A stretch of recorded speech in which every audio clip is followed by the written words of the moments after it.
There's a specific kind of pain nobody talks about. Not heartbreak, not failure, not loss. It's the moment you sit down to do something you used to love and feel absolutely nothing. You pick up the game you played for hundreds of hours. You open the playlist that used to hit different. You start the thing that used to make time disappear. And it's just flat. Not bad, not boring. Just empty in a way that's hard to explain. And somewhere in the back of your mind a thought appears that's more unsettling than any of them. What if I never feel that way again? If that thought has crossed your mind, stay here, because this video is going to explain exactly what happened to you. Meet Adam, 19 years old. When Adam was 14, he discovered he loved music. Not just listening, making it. He'd spend 3-4 hours on a Saturday just lost in it. No phone, no interruptions, just him and the sound. It didn't feel like work. It didn't feel like a hobby. It felt like the one place where time moved differently. He's 19 now. He still has the software, still has the equipment. He opened it last week for the first time in 4 months. Sat there for 20 minutes, made nothing, closed it. He told himself he just wasn't in the mood. But the truth he doesn't want to say out loud is he hasn't been in the mood for a long time, and he doesn't know why. Here's what actually happened to Adam. His brain has a reward system. When he does something meaningful, something creative, something challenging, his brain releases dopamine.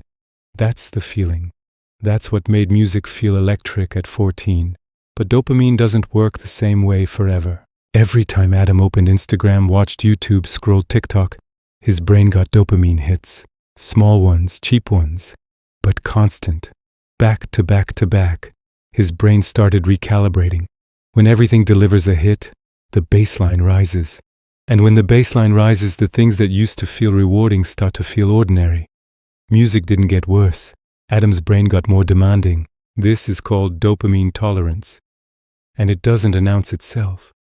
It happens slowly, quietly, across months and years, until one day you sit down to do the thing you love and wonder why it feels like nothing. The activity didn't betray you.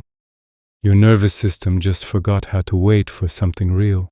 But here's where it gets more uncomfortable, because dopamine tolerance explains the biology. It doesn't explain everything. There's something else happening with Adam. When he was 14 and making music, he had no audience, no metrics, no one watching. He made things because making them felt good. The process was the point. Now every time he opens the software, somewhere in the back of his mind, he's thinking about whether it's good enough, whether anyone would listen, whether it's worth the time. He turned something that was purely his into something that needed to perform. And the moment you attach external judgment to something internal, the joy starts leaking out. Psychologists call this the overjustification effect. When you add external rewards or pressure to something you intrinsically loved, the intrinsic motivation quietly dies.